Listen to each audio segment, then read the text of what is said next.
Assalamualaikum teman-teman, selamat berjumpa lagi dengan saya Abdurrahman dan masih tetap di channel Abdurrahman ya, dan masih tetap juga mengupas tentang seputaran asam lambung dan anxieties psikosomatis. Nah, di season kali ini saya akan menceritakan tentang faktor-faktor penyebab asam lambung kita kambuh lagi gitu ya teman-teman ya, karena untuk asam lambung itu memang suka kambuh-kambuh. Apa penyebabnya? Banyak sekali. Tetapi kalau misalkan dilihat dari golongan penyembuhannya cuma 3 ya. Yang pertama menjaga pola makan, menjaga pola hidup, kemudian menjaga pola pikir. Nah kalau seandainya itu dilanggar, pasti asam lambung kita itu bakal kambuh lagi. Nah itu teman-teman ya. Jadi di sesi kali ini saya akan menceritakan hal seperti itu biar kalian lebih paham. Makanya tonton terus sampai habis, jangan di skip biar kalian lebih mengerti, lebih jelas gitu ya teman-teman ya.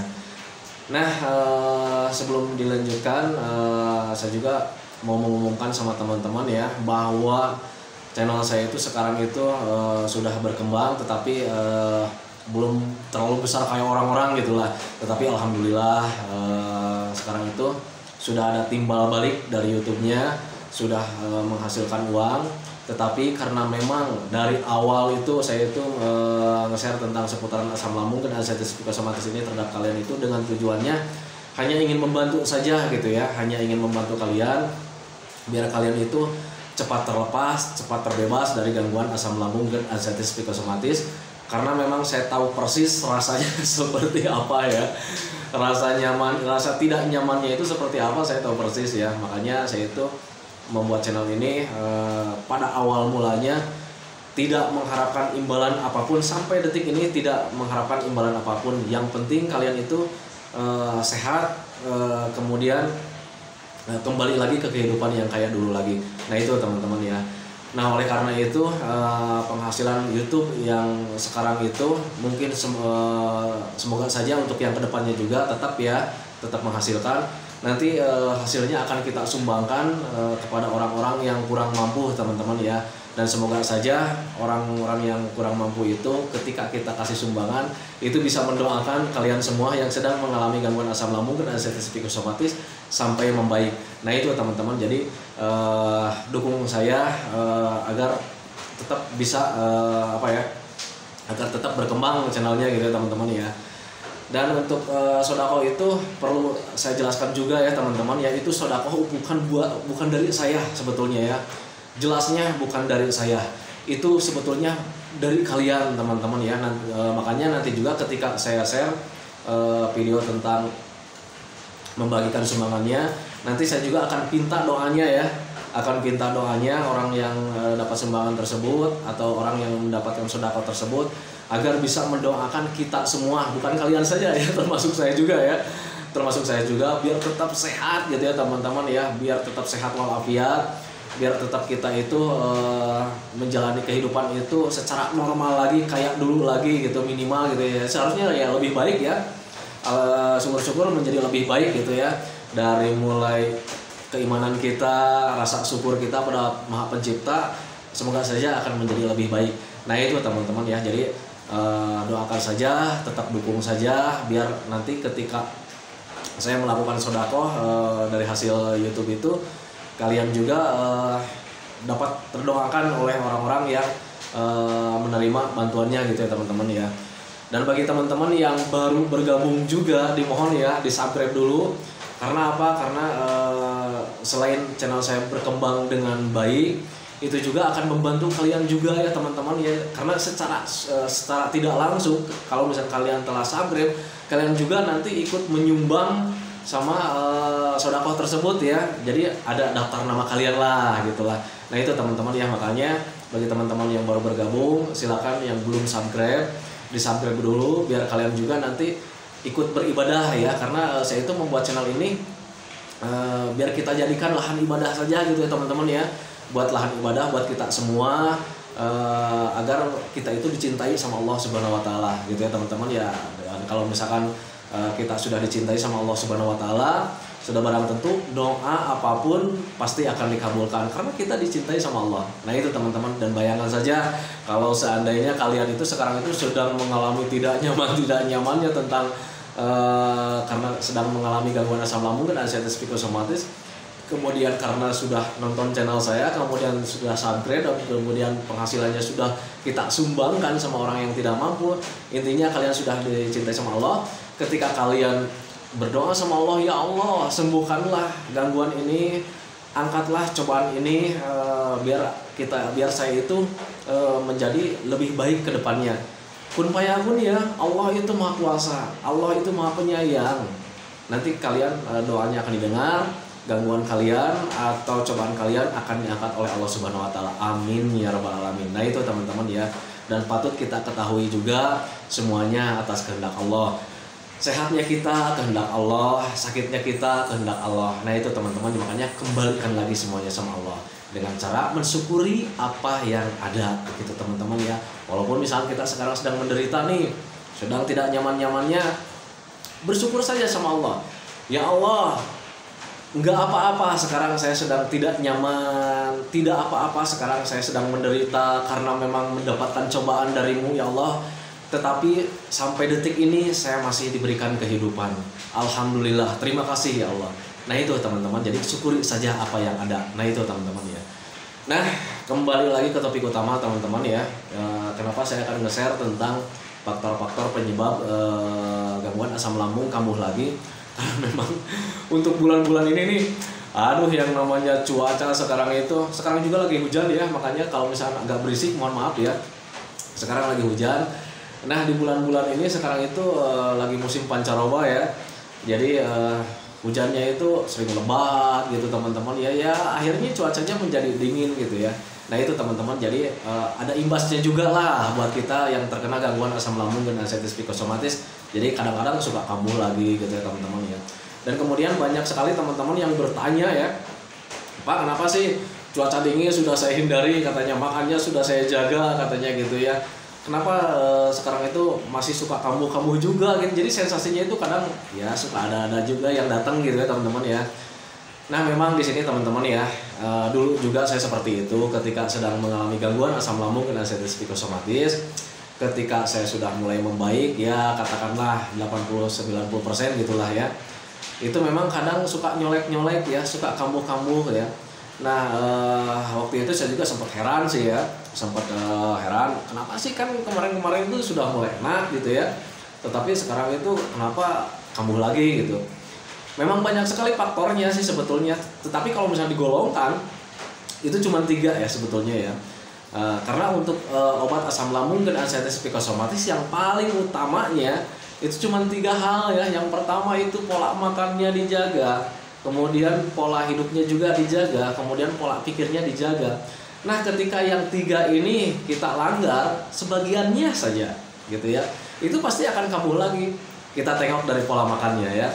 Nah pola makan kenapa bisa menyebabkan asam lambung kita kambuh lagi?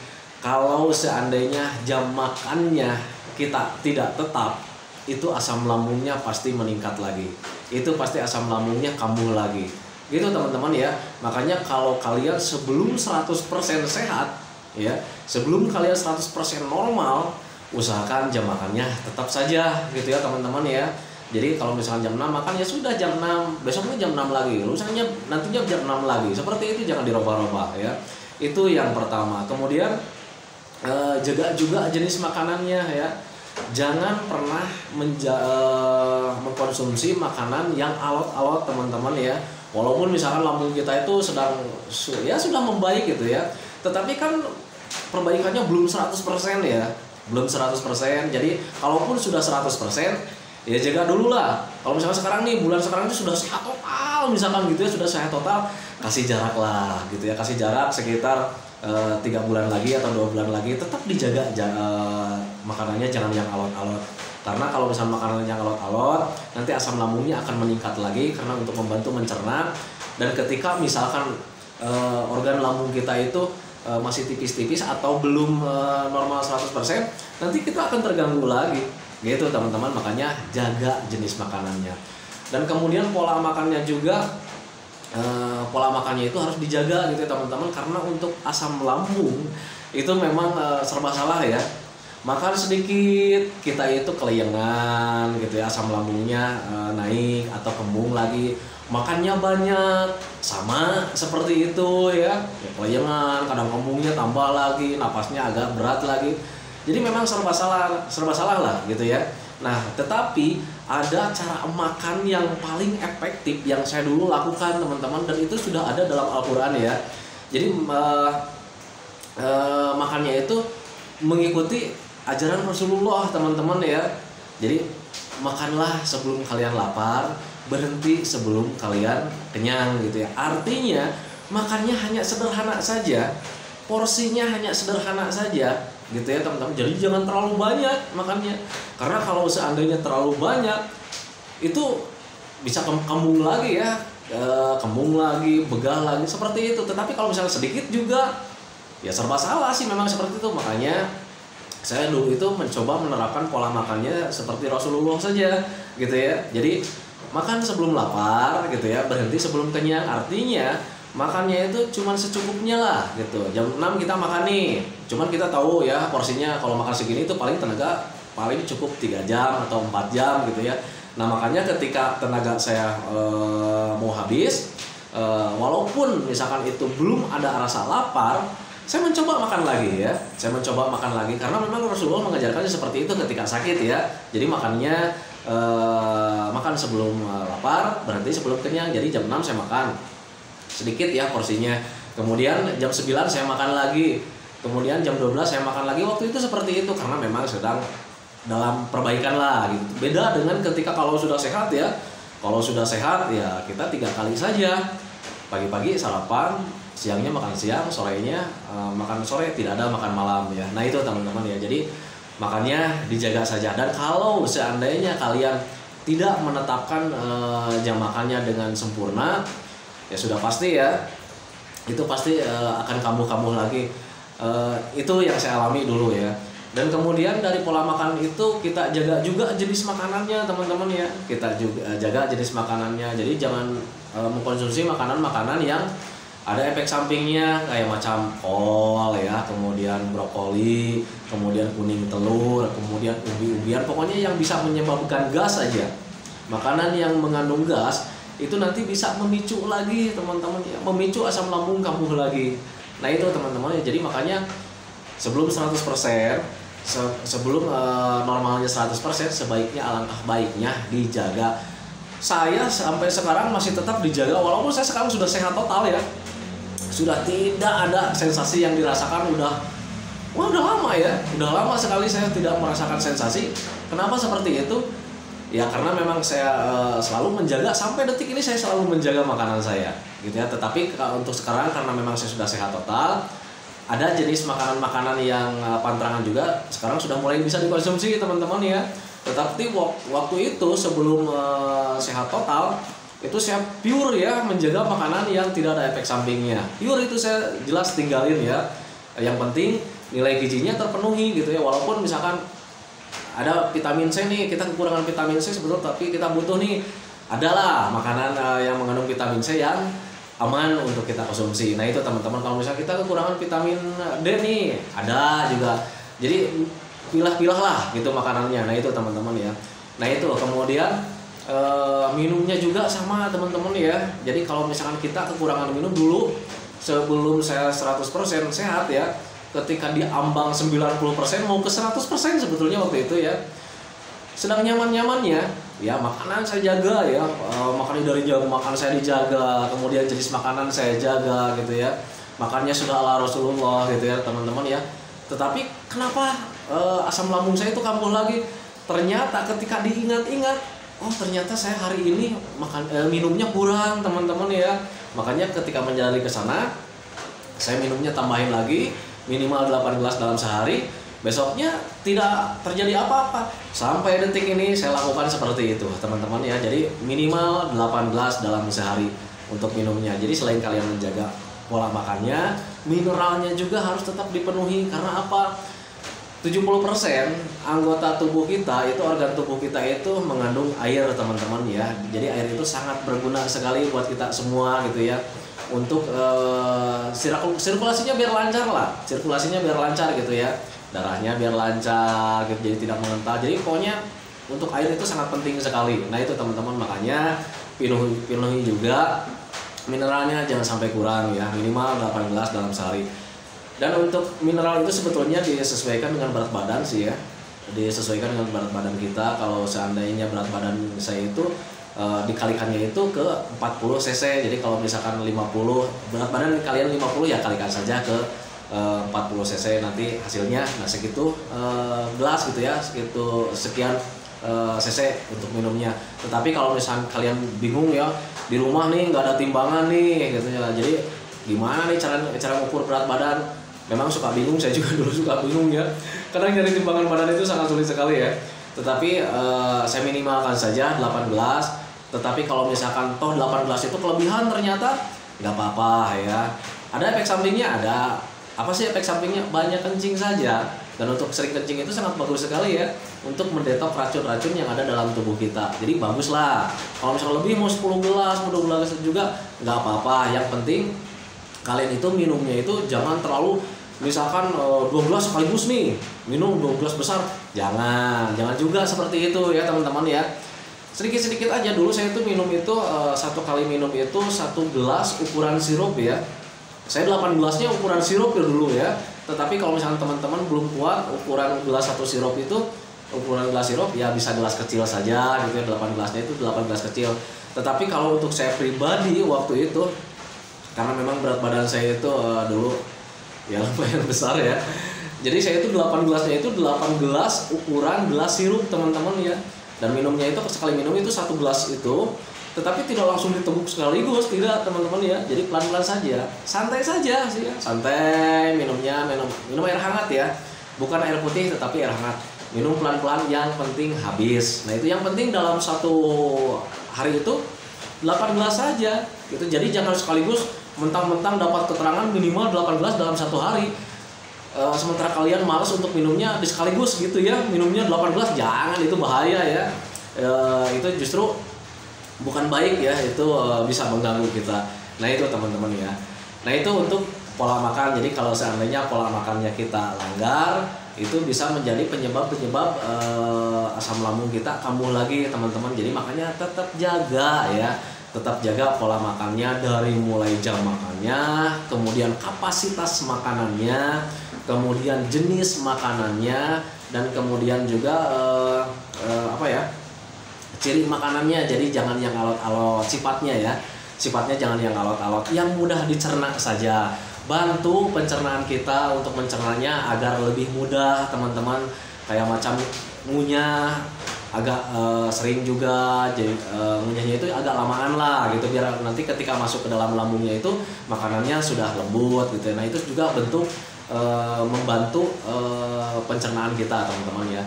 Nah itu kemudian pola selanjutnya itu pola hidup. Nah untuk pola hidup ya, kalau misalnya pola hidup yang baik dan benar, pola hidup orang-orang sehat, kita istirahatnya minimal 8 jam dalam 1 malam. Nah itu teman-teman ya, jadi nggak kurang lah. Sebetulnya untuk kalau panduan dari dokter itu minimal tidur itu disesuaikan dengan usia ya.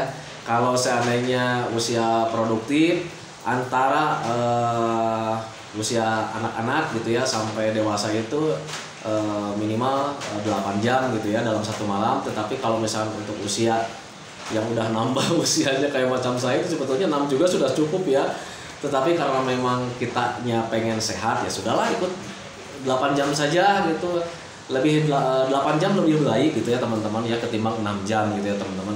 Karena apa? Karena untuk istirahat di malam hari itu sangat penting sekali, karena pembentukan sel baru kita itu akan lebih sempurna kalau seandainya kita istirahatnya cukup di malam hari. Karena memang pembentukan sel itu lebih banyaknya itu di malam hari teman-teman, bukan di siang hari. Karena di siang hari itu organ tubuh kita itu kita pakai ya, kita bekerja, kita tertawa, kita ngobrol, organ tubuh kita itu semuanya terpakai. Dan bayangkan saja kalau misalkan terpakai itu pasti ada yang rusak. Nah, membetulkannya itu di malam hari teman-teman ya, akan lebih sempurna di malam hari ya. Jadi kalau misalnya kita istirahatnya full, nanti pembetulannya juga akan lebih baik, dan besoknya kita pakai itu akan sempurna. Nah itu teman-teman, makanya saya selalu anjurkan tidur di malam hari itu minimal 8 jam gitu ya teman-teman ya. Dan kalau seandainya tidur kurang itu memang bisa menjadi penyebab ya, bisa menjadi faktor penyebab asam lambung kita kambuh lagi.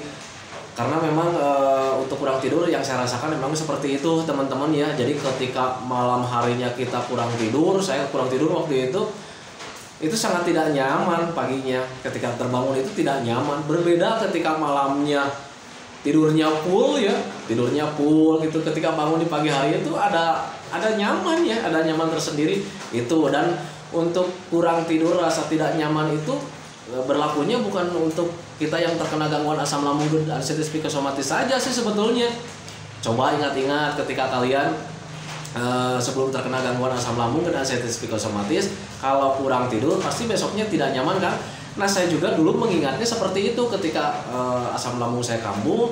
Saya mengingat, oh malam kurang tidur ya, saya bilang gitu ya. Dulu juga sebelum terkena gangguan asam lambung dan artritis psikosomatis, kalau memang kurang tidur ya pasti kurang fit kitanya ya, kurang fresh, kurang fit, kurang nyaman lah gitu ya. Nah itu jadi jangan dibikin cemas, sadari saja ke sana. Jadi memang untuk kurang tidur itu bisa memicu asam lambung itu kambuh lagi. Makanya paksakan saja untuk tidur di malam hari itu minimal 8 jam dalam satu malam teman-teman ya. Tetapi untuk memaksakan, untuk membiasakan tidur 8 jam dalam satu malam itu di awal-awal memang sulit juga sih ya. Memang sulit juga gitu ya. Kadang ya udah dimatiin HP, udah dimatiin TV, kita udah dimerem-merem juga, susah sih sebetulnya. Tetapi kalau misalnya kita paksakan, ya paksakan saja. Itu saya juga dulu dipaksakan dengan cara saya tarik nafas panjang, mencoba rileks saja waktu itu ya. Tarik nafas panjang-panjang, kemudian buang pelan-pelan, pakai metode seperti itu ya. Nah, ketika rileks, ketika santai gitu ya, tinggal mengalihkan pemikirannya, jangan pernah berpikir yang lain-lain, jangan berpikir tentang penyakit, jangan berpikir tentang hidup yang sedang kita jalani, jangan meratapi nasib lah gitu ya. Jadi pasrahkan saja semuanya sama Allah. Makanya ketika sambil tiduran, kalau sudah rileks, bantu pemikirannya dialihkannya dengan baca sholawatan.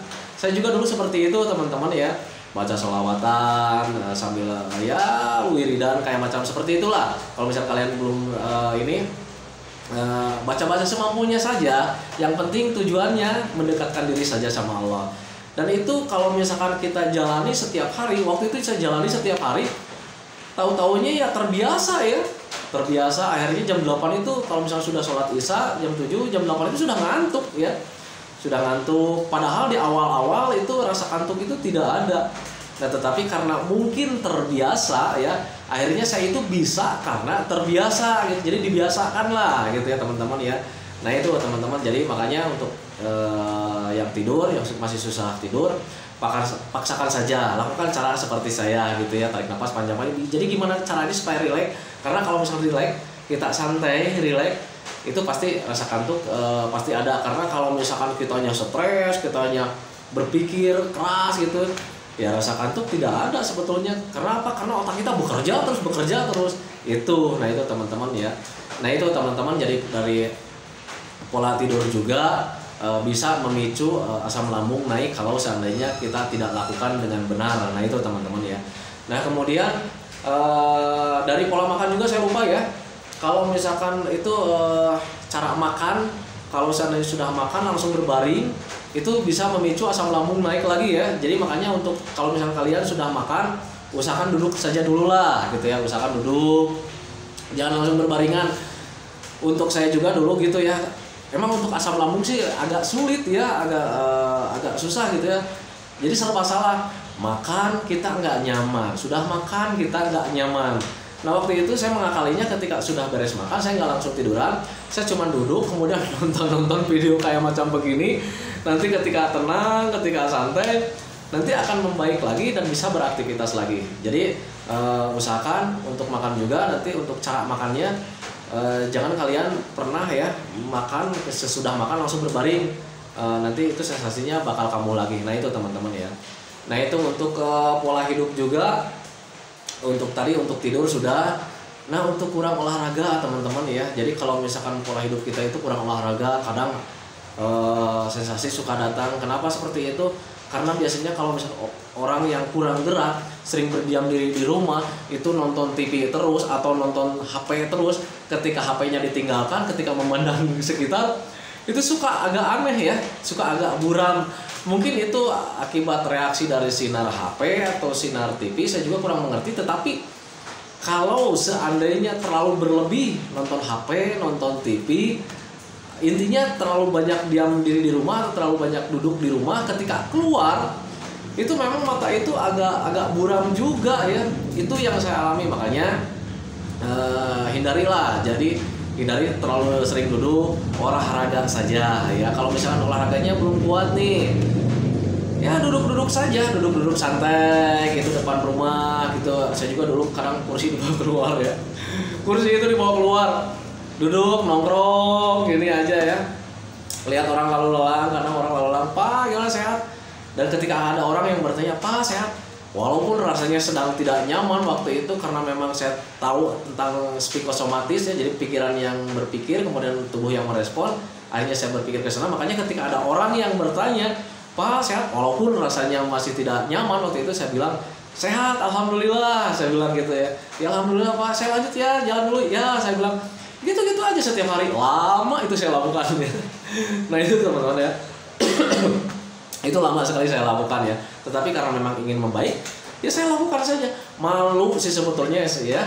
Saya duduk depan kursi, duduk di kursi ya depan rumah, lihat orang lalu lalang. Saya nggak ada kerjaan waktu itu, setiap hari nggak bekerja ya. Duduk aja santai gitu. Separuh sih sebetulnya ya. Tetapi rasa malu itu saya singkirkan. Jadi saya waktu itu belajar masa bodoh. Saya masa bodoh, apapun penilaian orang tentang saya itu, saya belajar masa bodoh. Yang penting saya fokus sama penyembuhan. Ini sekarang lagi menjalankan metode, saya bilang gitu ya. Karena waktu itu untuk jalan-jalan belum kuat juga. Nah berbeda ketika sudah jalan, sudah bisa jalan, akhirnya saya jalan-jalan. Ya walaupun hanya di awal-awal itu cuma depan rumah, mampir ke tetangga, cuma seperti itu teman-teman ya. Nah itu untuk perbaikan teman-teman ya. Nah berbeda ketika sudah sembuh ya, sudah sembuh tetapi masih di ambang 90%. Itu padahal udah nyaman ya, tetapi ketika kurang gerak lagi, pas ketika keluar itu ada tidak nyaman lagi. Dan kalau misalnya pemikirannya belum teralihkan lagi, nanti berpikirnya itu, "Waduh, ini kok jadi begini lagi." Akhirnya asam lambungnya naik lagi. Kalau misalnya pemikirannya belum teralihkan, langsung was-was lagi, cemas lagi. Nah itu jadi untuk pola hidup itu sangat mempengaruhi sekali ya. Nah, jadi bisa menjadi penyebab asam lambung kambuh lagi. Makanya tetap saja ya, ketika kalian sudah sehat pun tetap saja jaga pola hidupnya, pola makannya dijaga. Nah itu teman-teman ya. Nah itu bisa menyebabkan asam lambung kambuh lagi. Nah itu kemudian yang ketiganya pola pikir teman-teman. Nah itu pola pikir yang agak sulit juga sih sebetulnya. Ketika sebelum paham memang agak sulit, tetapi beda ketika kalian sudah paham, sudah mengerti, itu akan lebih mudah mengalihkan pemikiran gitu ya teman-teman ya. Nah pemikiran yang negatif itu bisa memicu asam lambung kita kambuh lagi gitu teman-teman, bisa gitu ya. Dulu saya ketika sudah sehat ya di ambang 90% itu ya, ketika ada sensasi yang sedikit atau misalkan ada rasa cemas, was-was, kalau misalkan contoh lah, karena memang untuk asam lambung dan sensitif psikosomatis perasaannya itu sangat sensitif sekali ya. Ketika kita mendengar ini pribadi saya ya, itu kok belum pulang anak katanya gitu, itu biasa saya nengok jam, oh iya biasanya ini jam segini sudah pulang ke rumah, tetapi ini belum pulang. Itu nanti ada perasaan cemas tersendiri ya, cemas, was-was tentang kejadian gitu ya. Akhirnya asam lambungnya kambung lagi, dadanya ngap lagi. Itu teman-teman. Jadi makanya ketika ada sensasi yang datang atau misalnya informasi yang datang, sekarang ya sudahlah, belajar masa bodoh saja sih sebetulnya. Intinya belajar masa bodoh saja sih sebetulnya. Nah itu teman-teman. Jadi kalau misalnya ada informasi yang datang, informasi yang tidak benar gitu ya, jangan mudah percaya teman-teman. Lebih baik nanti saja kita hadapi gitu teman-teman. Kalau misalkan kayak macam saya sih sebetulnya, contoh gitu ya, itu anaknya belum pulang loh, ini jam segini. Waktu itu saya cemas kan, waktu itu cemas berlebih, ya kenapa ya jam segini belum pulang, padahal biasanya udah pada pulang gitu kan ya. Nah akhirnya berpikirnya kan yang lainnya, padahal dulu itu sebetulnya jangan pernah berpikir ke sana. Kalau misalnya ya belum pulang, ya belum pulang saja gitu. Kita berpikirnya positif saja. Mungkin di sekolahnya itu ada tugas, mungkin ada tugas tambahan, atau mungkin sedang kerja kelompok dulu gitu ya. Nah itu, jadi jangan pernah berpikir yang ke arah yang negatif. Kalau misalkan berpikirnya ke arah negatif, itu nanti ya sebetulnya untuk perasaan itu, untuk pemikiran dan asam lambung itu kayak macam lingkaran setan ya. Pemikiran jelek kita datang, asam lambungnya kambuh lagi. Kalau misalnya ininya sudah beres, ininya yang datang, ininya ngaco lagi. Itulah lingkaran ya. Jadi sebetulnya untuk memutuskannya pahami saja gitu ya, pahami saja.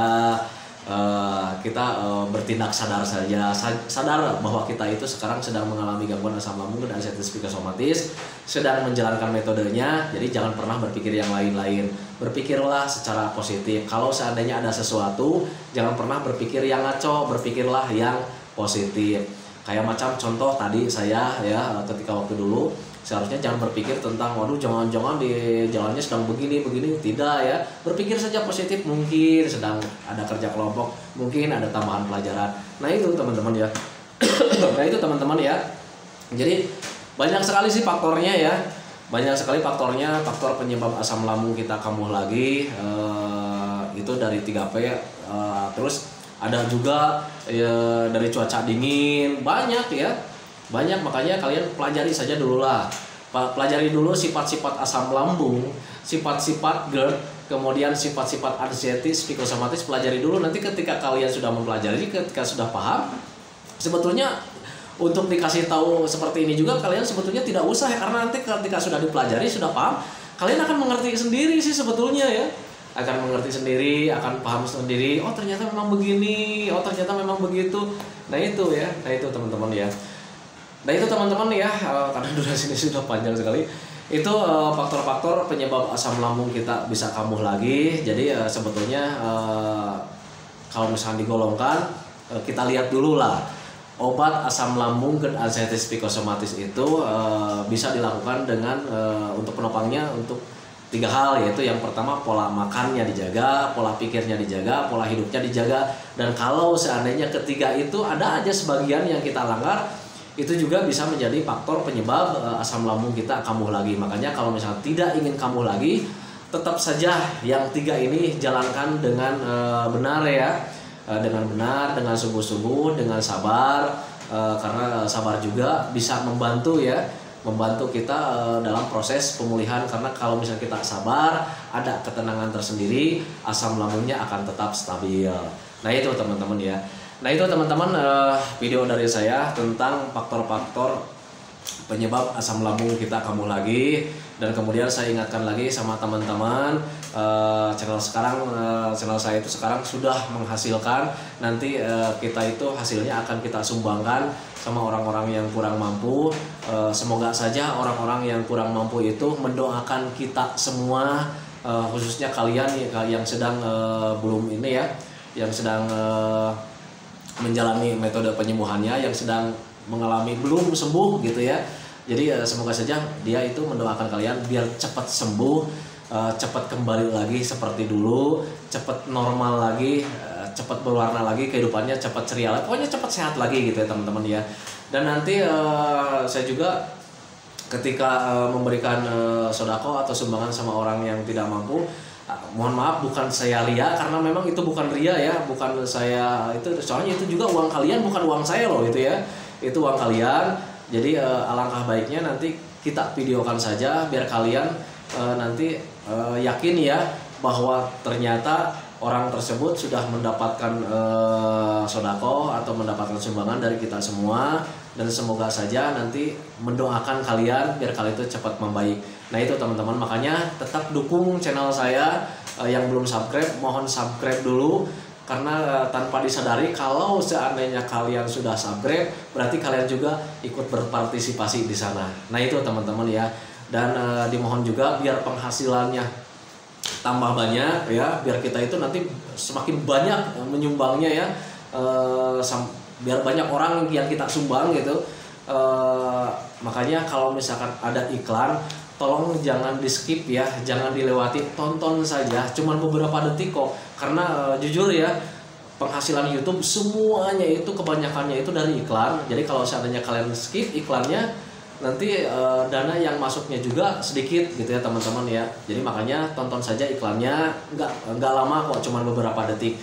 Nah itu teman-teman, biar nanti uangnya yang masuk itu tambah banyak. Nah itu teman-teman ya. Nah itu teman-teman, video dari saya, semoga saja menjadi jalan keluar bagi kalian. Semoga saja menjadi pencerahan buat kalian yang sedang mengalami gangguan asam lambung dan anxiety psikosomatis. Minimal bisa memberikan motivasi, atau lebih minimal lagi hanya sekedar bisa menemani kalian yang sekarang sedang mengalami tidak nyaman. Nah itu teman-teman, aduh mohon maaf ya, bukannya saya meledek tertawa itu karena memang kalian juga nanti kalau sudah sembuh pasti akan tertawa karena melihat gangguan ini akan seperti sepele ya. Kalau misalnya kalian nanti sudah sembuh, nanti oh ternyata penyakitnya begitu. Pantas saja katanya si Bapak nih menerangkannya sambil tertawa-tertawa. Nah itu teman-teman ya. Jadi makanya kalau misal kalian pengen cepat tertawa, ya sudah, tetap saja jalankan metodenya, sabar menjalaninya. Yakin bahwa kalian bakalan sembuh karena memang bakalan sembuh. Nah itu teman-teman ya. Assalamualaikum warahmatullahi wabarakatuh.